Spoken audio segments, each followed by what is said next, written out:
Primeiro livro de Samuel, capítulo 6. A volta da Arca da Aliança. Já fazia 7 meses que a Arca da Aliança estava na terra dos filisteus. Aí eles chamaram os seus sacerdotes e os seus mágicos e perguntaram: que faremos com a Arca do Senhor? Se a mandarmos de volta, o que devemos enviar junto com ela? Eles responderam: se vocês mandarem de volta a Arca do Deus de Israel, não a enviem sem uma oferta. Mandem junto uma oferta para pagar pelo pecado de vocês. Assim vocês serão curados e saberão por que motivo ele continuou a castigá-los. Que oferta devemos mandar? Perguntaram os filisteus. Os sacerdotes e os mágicos responderam: mandem 5 tumores feitos de ouro e 5 ratos também de ouro, de acordo com o número dos governadores filisteus. Pois os 5 governadores foram atingidos pela mesma praga que caiu sobre vocês.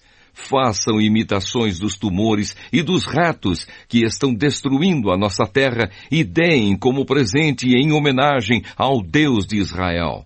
Assim, ele talvez pare de castigar vocês, os seus deuses e a sua terra.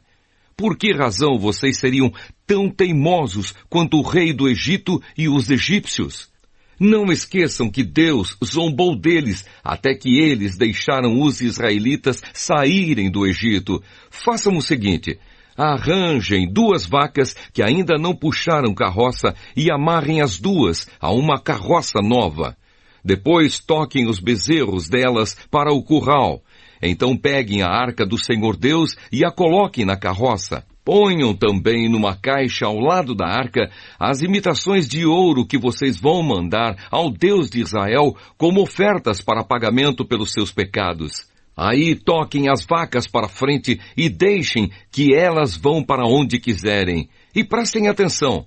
Se a carroça for na direção da cidade de Bet-Semes, isso quer dizer que foi o Deus dos israelitas que nos mandou este grande mal. Mas se isso não acontecer, então quer dizer que não foi ele quem mandou essa praga, e sim que ela veio por acaso. E os filisteus fizeram o que os seus sacerdotes e mágicos haviam dito. Pegaram 2 vacas e as amarraram à carroça e prenderam os bezerros no curral. Depois puseram a arca do Senhor Deus na carroça, junto com a caixa onde estavam os ratos e os tumores de ouro. Então as vacas foram diretamente para a cidade de Bet-Semes, andando e mugindo, sem se desviar do caminho.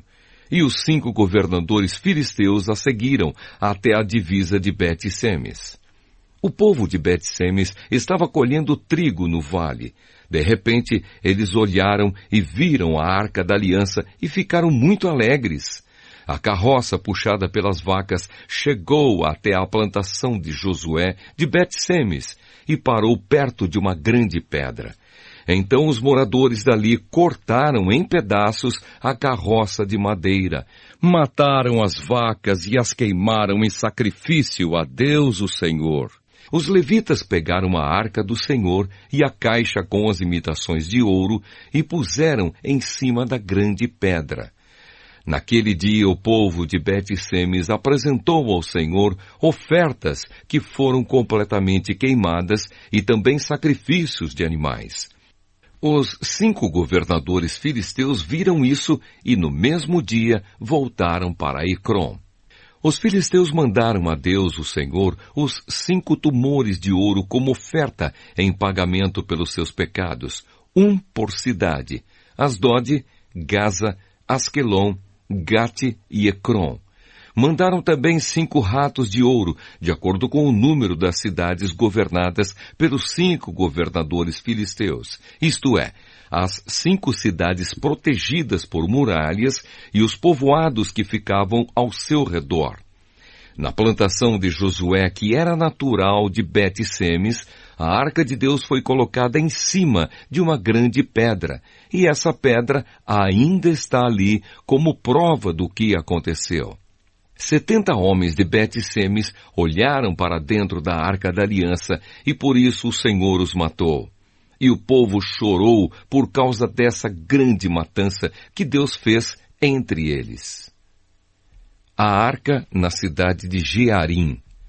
Então os moradores de Bet-Semes disseram: quem pode ficar diante do Senhor, esse Deus tão santo? Para onde mandaremos a sua arca, a fim de que ele fique longe de nós? Aí enviaram mensageiros para dizerem ao povo da cidade de Jearim: os filisteus devolveram a arca da aliança do Senhor. Desçam até aqui e levem a arca.